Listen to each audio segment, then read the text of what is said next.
Sore harinya, Pak Suprapta menelpon Roy yang ingin memberitahukan tentang perkembangan rencana anaknya itu. Nak, kamu serius ingin ngebangun di situ?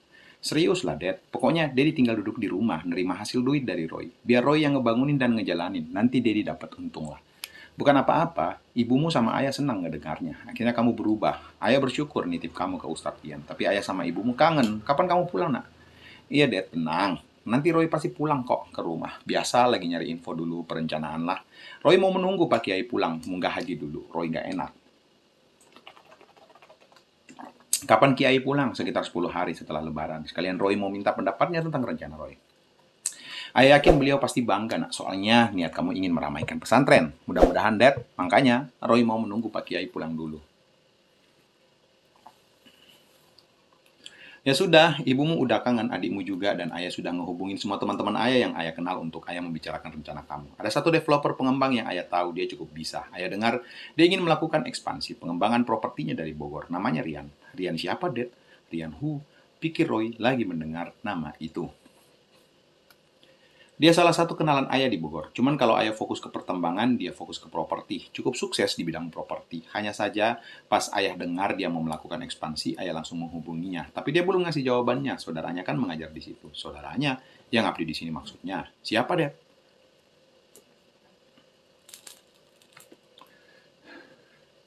Ustazah Anis, dia saudara istrinya, Anisha Rahman. Wah, kebetulan, pikir Roy. Ustadz Boim menyebut nama Anis yang pernah mengucapkan salam untuknya. Siapa tahu bila mengobrol dengan Anis bisa memperlancar cari infonya.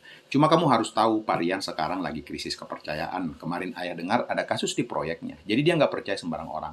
Ya sudah, Dad, nanti Roy cari tahu. Makasih ya, Dad, buat supportnya. Memang support ayah buat siapa lagi kalau bukan buat anak-anaknya. Ujar Sapro. Roy tersenyum sambil menutup teleponnya saat itu. Ia kemudian mengingat Ustazah Anis, juga Rian. Siapa Rian, pikir Roy? Apa jangan-jangan Rian yang muncul di berita TV itu, pikir Roy.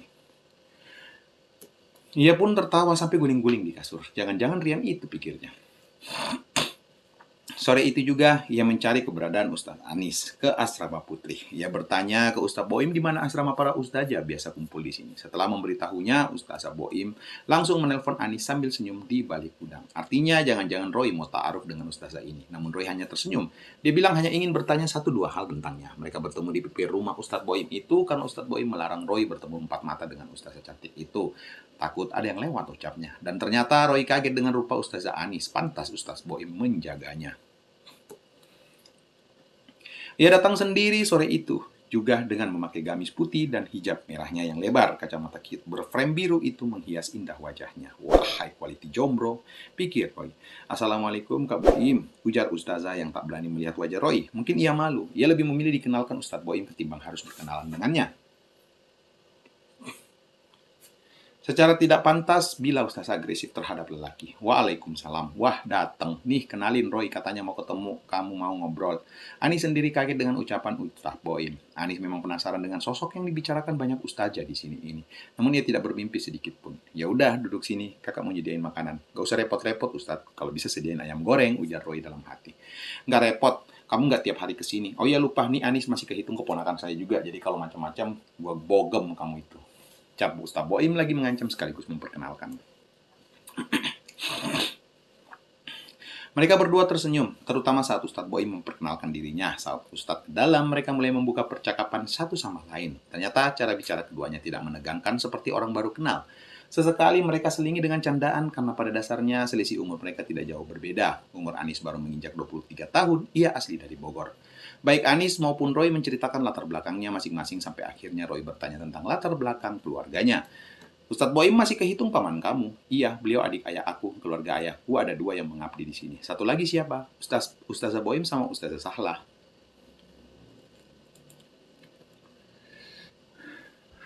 Tapi Ustazah Sahla dia udah lama nggak ngabdi di sini semenjak nikah dengan suaminya. Saya juga dulu diajak Ustazah Sahla untuk sampai ngabdi di sini. Itu pengalaman. Tapi beliau keluar ketika baru aku memulai ngabdi di sini.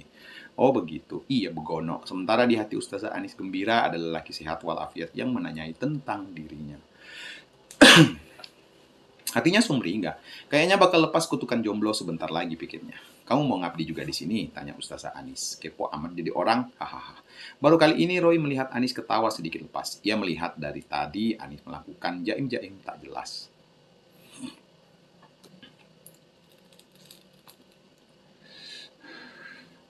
Roy mulai tahu bahwa nama panjangnya adalah Anissa Rahmah. Jomblo asal Bogor. Kadang Anis ingin melempar sesuatu ke arahnya saat diledek jomblo terus-menerus oleh Roy. Kayak situ nggak jomblo aja balasnya. Mereka sudah mulai dekat. Kamu kenal yang namanya Rian? Tanya Roy. Rian mana? Yang dari Bogor. Rian suaminya Teh Intan itu. Roy baru ingat nama Intan yang disebut ayahnya. Ia adalah saudaranya Bu Intan, ucap ayahnya. Ya, suaminya Intan. Atau itu mah aku, dia suaminya sepupu aku, Tete Intan, kamu tahu dari mana? Roy ingin mengutarakan rencananya itu, tapi ia tahan. Ia tak ingin mengabarkan sesuatu yang belum jelas ke depannya.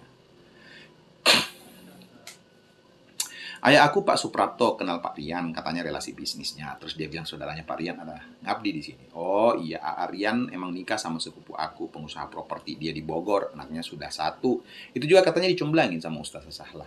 Oh gitu. Mana coba aku lihat fotonya, ujar Roy. Anis mengambil HP-nya. Enak banget Teh Intan dijodohin sama Rian.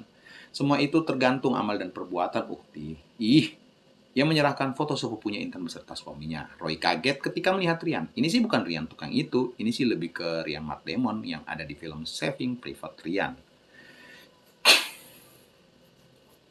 Roy tertawa terpingkal-pingkal. Ih kok ketawa sih? Ujar Ustaz Anis. Melihat Roy tertawa sampai jatuh ke ubin tempat mereka duduk lesehan di situ. Gak apa-apa, aku kira pas ngedengar nama Rian itu gak jelas kayak Rian tukang itu loh di berita.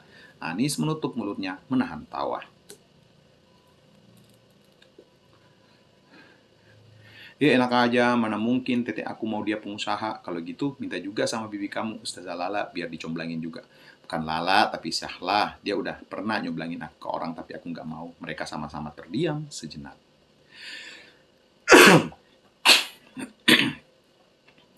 Dan Roy bilang, harus sama yang nyaman. Anis terdiam sedikit, senyum, dan bilang, harus sama yang nyaman. Mereka sempat saling melihat satu sama lain dan terdiam di tempat itu sampai akhirnya Ustadz Boim datang membuyarkan suasana.